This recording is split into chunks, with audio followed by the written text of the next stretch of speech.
Hi, my name is Dick Jarvis, and welcome to Jam Devlog number 4, where we review the rough animations. So, some of you may be wondering, where the fuck have you been for 7 months? So, I live in Quebec. I take French classes to pay the bills, which makes sense if you're at all familiar with Quebec's language laws. During the first few devlogs, I was dealing with a big, stressful, bureaucratic labyrinth that took 6 months to navigate. It's since been resolved, but it took the wind out of my sails right before the big animation bottleneck. But here we are. I'm glad to say that the work continues. The rough animations have been implemented, and I can't wait to show them to you right now. Also, I got a cat. He has one eye and his favorite hobby is biting me. Also, I visited my dad in another province to help him clean out his shed. Also, I broke my leg. The first thing on the list for this update were rig fixes. If you saw the first Andy Jam mailbox video, I was treating that as a test for the rig, to sleuth out all the issues that needed fixing. And that video helped a lot with honing the rig. After animating that, I was able to repair a list of hierarchy issues that I found in his eyes and his feet. And there was also an issue with his legs that took me forever to solve. They were receiving multiple deformations from his main control bone and his leg's IK rig. The other major job I had to do was simplifying the actual game asset. I can't put this into Unreal and expect any sort of decent performance. A lot of my rig fixing energy was spent meticulously paring down his rig and separating out his different deformers, and now his rig looks like this. But I can still retain all that fun acting potential using Blender magic.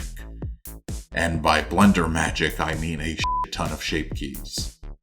Honestly, the rig fixes and the test animation could have, and should have, been its own devlog. But on the other hand, it's probably a bullet dodged because it's very dry, boring material. That's why I'm using jamgroove.wave to record this part, and not a less energetic piece of music. Now it's time to talk about the animation. This process started by going back and looking at my big move checklist and converting that into a matrix, oh god. I drafted this up at the height of when the bastards were grinding me down, and I have been picking away at it very slowly all summer. Here's what it looks like now. I don't know if it seems intimidating to you, but it's not as bad as it looks. I've added a few animations for the moves that need to happen in stages, and I've removed some because they either aren't necessary right now or are redundant. Many of the animations featured here are also facial expressions, which are either going to be rendered redundant by the rest of the process, or just not going to be a significant amount of work. The reason I'm doing it this way is because in-game I want to be able to control his face and his expressions separately from the rest of his rig. If he's low on health and he's running, he should have a sad face. If an enemy is chasing him, he can look scared. He never gets to experience any good emotions. I am a cruel god. I'm going to be tackling the animation in different passes, like you would with more traditional animation. I think this will give a better results, and also doing a rough pass like this will save me some more heartache later on when I inevitably have to do major timing and acting edits to all the various moves. Well, would you look at that? All the rough animation is ready to be implemented. Let's just import it from Blender into Unreal Engine. That's the sound of me importing it into Unreal. Huh. Okay, let's try that again. Why is he T-posing in all of these? I've imported models and animations into Unreal before. What is the issue here? You can't import scaled bones from Blender into Unreal? Okay, this is like my real-life Borple.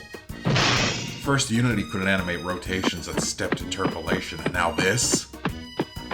So yeah, the scale function doesn't work when I import the rig from Blender to Unreal. So my nice, squashy, stretchy animation in Blender, when I move it into Unreal, looks like this. How do we solve it? So what I'm going to have to do is on any frame of the animation where there's a squash or stretch, I'm going to have to convert that into a shape key. Unless it affects the face, then I'm going to have to turn the entire rig into a shape key. And then I'm going to have to export each of those animations as their own FBX to import to Unreal individually. And I have to do it individually because you can't animate shape keys within an action. Did you get all that? I know that this is an unnecessary amount of detail for this character to have. And I know he doesn't have to be so squashy and stretchy, and it's kind of the whole point of this exercise though, isn't it?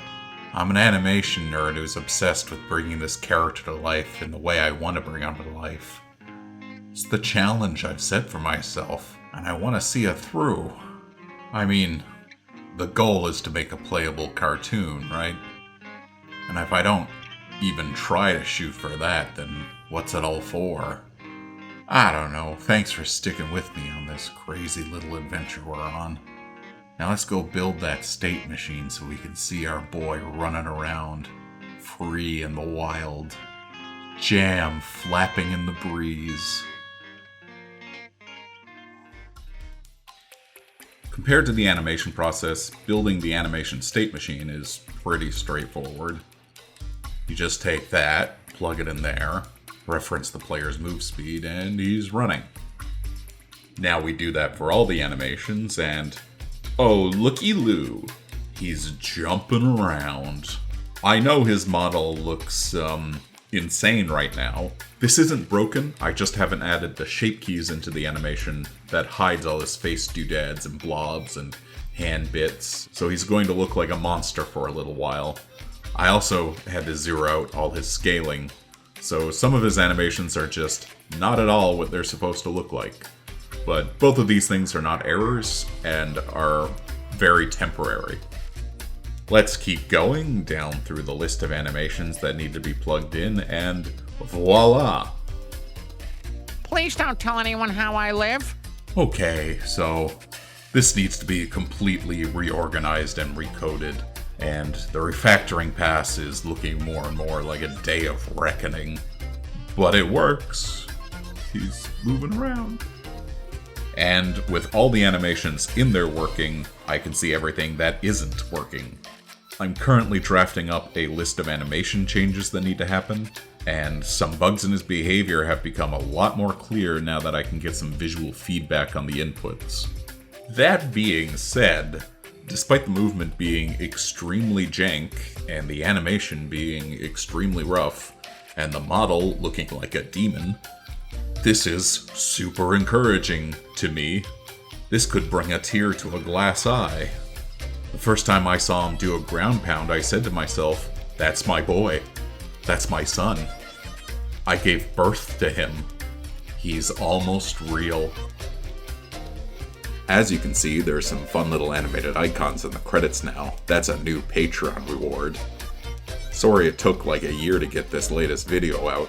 I'm still picking away at the game very slowly, but if you're ever curious about whether or not this project is abandoned, just check the website. The comic updates every Saturday. I use it as a way to let people know I'm still alive and still actively working on stuff. Okay, thanks for sticking with me through this funny little experiment. I love you, and I'm going to give you a kiss on top of your head right now. Here we go. Mwah. And if you become a Patreon supporter, I'll never do that again. Bye-bye.